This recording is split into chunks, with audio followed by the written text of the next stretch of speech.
জোর করে মহিতোষ মজুমদারের থেকে স্টেটমেন্ট নিতে চাইলে সৌরভকে কষে থাপ্পড় মারে তটিনী। হ্যাঁ বন্ধুরা, এমনটাই দেখা যাবে। বিস্তারিত জানতে ভিডিওটিতে লাইক দিয়ে চ্যানেলটি সাবস্ক্রাইব করে শুরু থেকে শেষ অবধি দেখতে থাকো।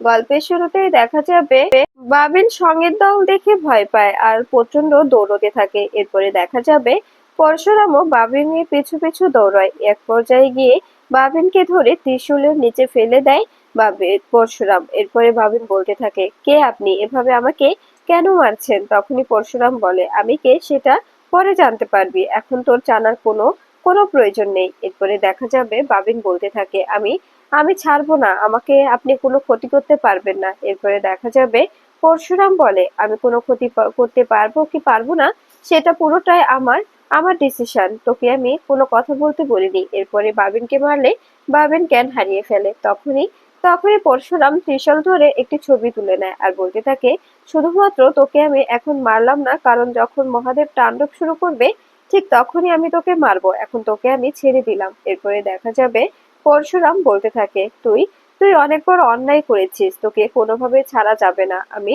আমি শুধুমাত্র বৌদির কথা ভেবে আজকে আজকে তোকে ছেড়ে দিচ্ছি, কিন্তু কিন্তু যেদিন যেদিন মহাদেব তাণ্ডব শুরু করবে সেদিন আর তোকে কেউ বাঁচাতে পারবে না। সেদিন বৌদির কথাও আমি ভাববো না, তোকে আমি একদম শেষ করে দেব। এরপরে দেখা যাবে তোটেনিকে ফোন করে পরশুরাম বলতে থাকে, একদম একদম ফ্ল্যাট ছেড়ে যাবেন না, আপনি আমাকে চিনবেন না, আপনাকে আমি বলছি আপনি একদম ফ্ল্যাট ছেড়ে কোথাও যাবেন না। এরপরে দেখা যাবে তোটেনি অবাক হয়ে যায় আর বলতে থাকে, কে আপনি?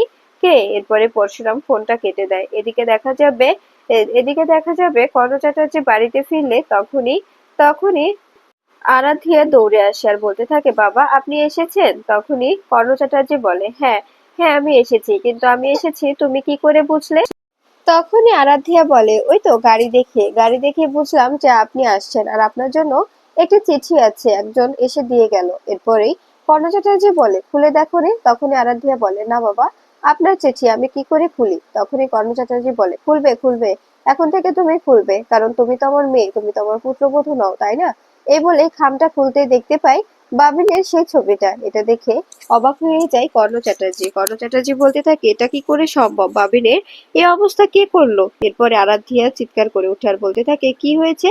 ঠিক তখনই দেখা যাবে কর্ণ চ্যাটার্জির ফোনে একটা ফোন আসে। ফোন রিসিভ করতেই ওপাশ থেকে বলতে শুরু করে, আপনাকে আপনাকে ছবিটা পাঠালাম সাবধান করার জন্য। ছবিটা দেখে বুঝতেই পারছেন যে বাবিন মুখার্জির অবস্থা বেশ একটা ভালো নয়। আমি চাইলে ওনাকে এখানে মেরে দিতে পারতাম, কিন্তু কিন্তু মারিনি, সময় হলে তখনই মারবো। আর আপনাকে আমি আমি আপনাকে থ্রেট করছি, আপনারা সাবধানে থাকবেন, একটু একটু সাবধানে থাকবেন। যেভাবে যেভাবে পরশুরামকে মেরেছেন ঠিক সেভাবে আপনাদেরও মারা হবে, ঠিক সেভাবে। আপনাকে আমি এর আগেও বলেছিলাম, কিন্তু আপনি সাবধান হননি। আর তটিনী গাঙ্গুলিকে কোনোভাবে উচ্ছেদ করার চেষ্টা করবেন না, ওনাকে বাচ্চা নিয়ে ওখানেই থাকতে দিন। কি ভেবেছেন পরীক্ষিতের বাড়িতে পাঠিয়ে বদনাম করে দেবেন? কিছুতেই পারবেন না, কিছুতেই কিছুতেই তটিনী গাঙ্গুলিকে বদনাম করতে আমি দেব না। এই বলে ফোনটা কেটে দিলে তখনই আরাধ্যা ছবি দেখে বলতে থাকে, বাবা এটা কি করে সম্ভব? আমার দাদা কি ভালো আছে? আমার দাদা কি মরে গেছে? তখনই কর্ণ চ্যাটার্জি বলে, না আরাধ্যা, তোমার দাদা এখনো মরে যায়নি, তোমার দাদাকে এখনো মারা হয়নি, কিন্তু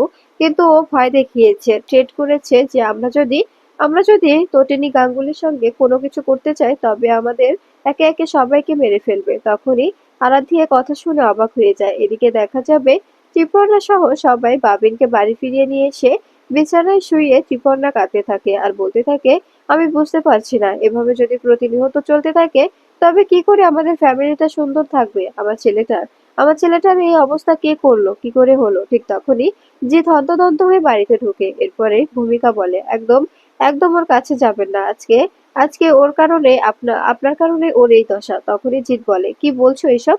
তখনই ভূমিকা বলে, কথায় আছে না, বাপ বাপকেও ছাড়ে না, কিন্তু এখন আমি দেখছি বাপ বাপকেও ছাড়ে না, উল্টোটা হচ্ছে। তখনই এ কথা শুনে জিৎ অবাক হয়ে যায় আর বলতে থাকে, ভূমিকা মুখ সামলে কথা বলো, তুমি কার সঙ্গে কথা বলছো? তুমি ভুলে যাচ্ছ তুমি আমার সঙ্গে এভাবে কথা বলার সাহস কি করে পাও? তখনই ভূমিকা বলে, আমি আমি আপনার সঙ্গে কথা বলছি, আমি ভুলে যাচ্ছি না, কিন্তু কিন্তু আপনি ভুলে যাচ্ছেন যে আপনি আপনার পুত্রবধূর সঙ্গে কথা বলছেন। আপনি আপনি আপনার কারণে এইরকম একটা দিন দেখতে হচ্ছে আমাদের, আপনার পাপের শাস্তি পাচ্ছে বাবিন।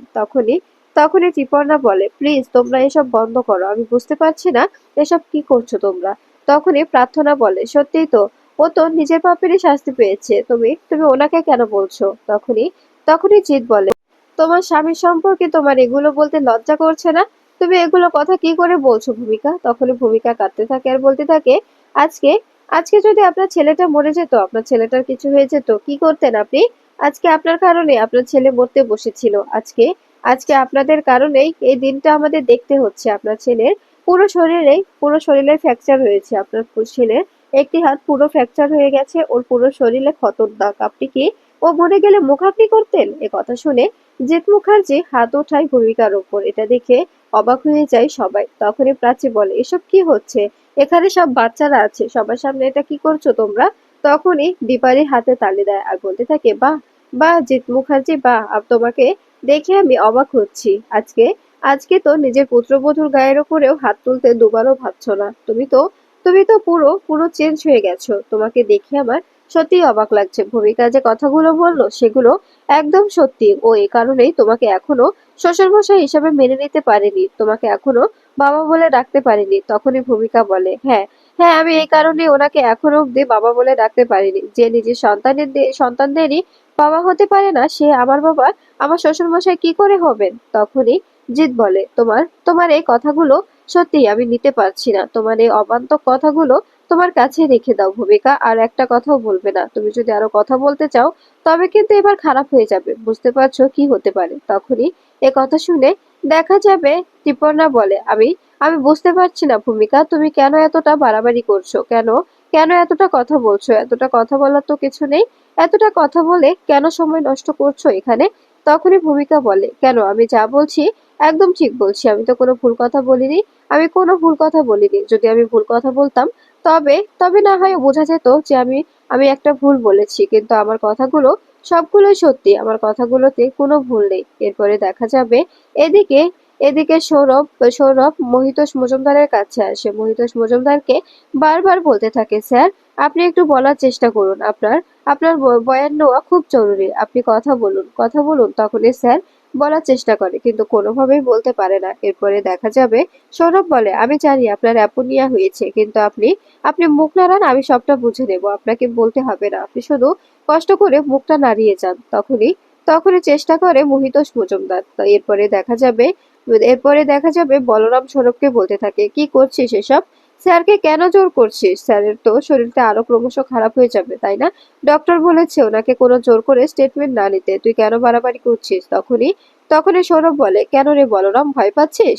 তুই তো এসবের সঙ্গে জড়িত, তাই তো? তার কারণে তোর ভয় হচ্ছে। তখনই বলরাম রেগে যায় আর বলতে থাকে, নো, আমার কোনো ভয় হচ্ছে না। আমার ভয় হওয়ার কোনো কারণ নেই। তুই তুই ভুলে যাচ্ছিস যে আমিও একজন অফিসার। আমার বাবা অন্য একটি অবতারের নাম দিয়েছিল। এরপরে আমি হয়েছি বলরাম। তখনই দেখা যাবে ডক্টর এসে বলতে থাকে, প্লিজ আপনারা এখানে কোনো তর্কাতর্কি করবেন না, এখান থেকে বেরিয়ে যান। আপনাদের এখানে এতগুলো একসঙ্গে ঢোকার পারমিশন আমি দিতে চাইনি, কিন্তু আপনারা জোর করে ঢুকেছেন। এখন প্লিজ বেরিয়ে যান, না হলে পেশেন্টের কন্ডিশন আরো খারাপ হবে। এরপরে সবাই বেরিয়ে গেলে তখনই বলরাম স্যারকে বলতে থাকে, স্যার মুখ বন্ধ রাখুন। যদি মুখ খোলার চেষ্টা করেন তবে কিন্তু প্রাণে মেরে দেব, একদম প্রাণে মেরে দেব। পরশুরাম, ঠিক আছে। এরপরে দেখা যাবে তখনই সৌরভ এসে বলতে থাকে, বলরাম তুই কি বলছিস স্যারের কানে কানে? তখনই অতনু এসে বলে, স্যার আপনাকে একটা কথা বলার আছে। এই বলে কানে কানে কিছু কথা বললে তখনই সৌরভ বলে, এসব কি বলছো তুমি?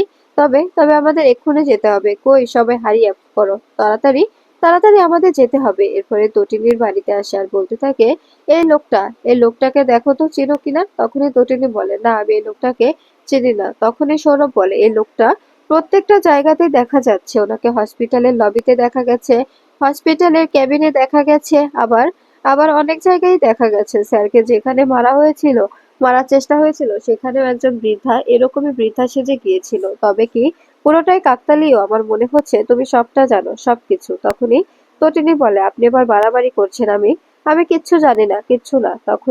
তখনই সৌরভ বলে, আপনি সব জানেন ম্যাডাম তটিনী গাঙ্গুলি, সব। এরপরে দেখা যাবে তটিনী সৌরভকে কষে থাপ্পড় মারে আর বলতে থাকে, এত বড় সাহস আপনার কি করে হয়? আপনি আমার বাড়িতে এসে আমার সঙ্গে অসভ্যতাম করছেন, আমার সঙ্গে জোর জবরদস্তি করছেন। তখনই সৌরভ বলে, আমি আমি বুঝতে পারছি না আপনি আপনি কি চাইছেন? এই বলেই তটিনীর গায়ে হাত দেওয়ার চেষ্টা করলে তখনই তটিনী রেগে যায়। এরপরে বলরাম তটিনীকে ইশারা করে বলতে থাকে মারতে। তখনই তখনই তটিনী বলরামকে হাত ধরে চেপে ধরে থাকে আর বলতে থাকে এই হাতের যে কতটা জোর সেটা সেটা আপনি জানেন না। এই হাতের জোরটা যে জানে সে খুব ভালো করেই বোঝে তটিনী গাঙ্গুলির হাতটা কত দ্রুত চলে। এরপরেই বলরাম মনে মনে বলতে থাকে ঠিক হয়েছে। এরপরেই তটিনী সৌরভকে আবার জোরে চড় মারলে সৌরভ বলতে থাকে আমি তোমাকে ছাড়বো না তটিনী, আমি তোমাকে কিছুতেই ছাড়বো না। এরপরে তটিনী সৌরভের দিকে আঙুল তুলে বলতে থাকে আপনার মতো অফিসার যে ডিপার্টমেন্টে আছে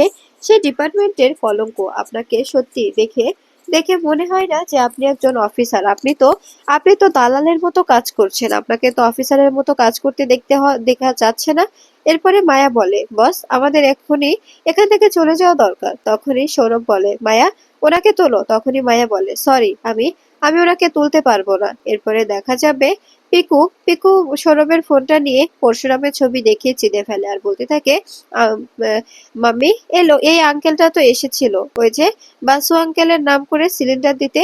এই আঙ্কেলটা এসেছিল আর ওই যে আরেকটা আঙ্কেল এসেছিল ওই আঙ্কেলটাকে তো কত মারলো ভাই দেখ না, ভাই দেখ এই আঙ্কেলটাই তো এসেছিল তাই না। তখনই লাট্টু বলে হ্যাঁ মাম্মি, হ্যাঁ এই আঙ্কেলটা এসেছিল আমিও দেখেছি, দি ভাই আমি দুজনেই দেখেছি। আর আরেকটা আঙ্কেল এসেছিল সেই আঙ্কেলটাকে মারছিল এই আঙ্কেলটা। তখনই বলরাম বলে তটিনী তুমি কিছু না বলেও তোমার ছেলে মেয়ে দুটো একদম সবকিছু ডুবে দিল। ওরা বুঝতেও পারলো না যে ওটা আর অন্য কেউ নয়, ওটা ওটা ওদেরই পা। কিন্তু কিন্তু সৌরভের মনে তো সন্দেহ ঢুকে গেল। এরপরে দেখা যাবে তখনই পিকু বলে আমরা বুঝতে পারছি না যে এই আঙ্কেলটা এখানে এসেছে বলে আপনারা কেন এই আঙ্কেলটাকে খুঁজছেন।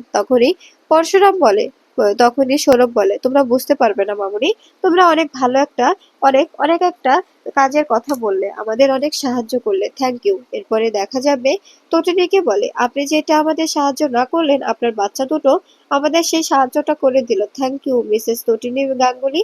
এই বলে সবাই চলে যায়। তখনই তটিনীকে দেখা যাবে মায়া ও বলরাম বলতে থাকে চিন্তা করবেন না, আপনার পাশে আমরা দুজনেই আছি, আপনি একদম ভাববেন না, আমরা সবসময় আপনার পাশে থাকবো আর পাশে আছি। এরপরে তটিনী বলতে থাকে ঠিক আছে আপনারা বিশ্বাস করেন তো আমি আমি আপনাদের বন্ধুকে মারিনি। তখনই বলরাম বলে হ্যাঁ আমরা আমরা বিশ্বাস করি যে আপনি আপনি এমনটা করতে পারেন না, কারণ পরশুরামকে আপনি প্রচন্ড ভালোবাসতেন। এদিকে মেননকে ফোন করে পরশুরাম আর বলতে থাকে আর যদি একবার দেখেছি তটিনী গাঙ্গুলির ফ্ল্যাটে উঠতে কিংবা তটিনী গাঙ্গুলিকে উচ্ছেদ করার চেষ্টা করতে একদম প্রাণে মেরে দেব একদম। যাদেরকে উস্কিয়েছেন তাদেরকে বলে দেবেন তারা যেন তটিনী গাঙ্গুলির সঙ্গে একটা একটা বাজে কথাও না বলে। আর যদি কথা বলতে চায় বাজে কথা যদি বলে ফেলে তবে কিন্তু শেষ করে ফেলবো, একটা একটা করে সবাইকে শেষ করব। তখনই এ কথা শুনে ভয় পেয়ে যায় মেনন বলতে থাকে কে আপনি, কে কে এভাবে কথা বলছেন। তখনই পরশুরাম বলে আমি আমি কে সেটা জানার কোনো প্রয়োজন নেই, সেটা জানতে হবে না। আর আপনি আপনি যেটা যেটা বলছি আমি আপনাকে সেটা মাথায় রাখবেন। আপনি যদি কোনোভাবে তটিনী গাঙ্গুলিকে উচ্ছেদ করার চেষ্টা করেন আর টাকা নিয়ে আবার ফ্ল্যাটে গিয়ে সবার সামনে গ্যাঞ্জাম করেন তবে কিন্তু কি হবে বুঝতেই পারছেন, একদম শেষ করে দেব। সো আর কখনো তটিনী গাঙ্গুলির দিকে আঙুল তোলার চেষ্টাও করবেন না। বাচ্চা নিয়ে ওনাকে সুখে শান্তিতে ওই ফ্ল্যাটে থাকতে দিন।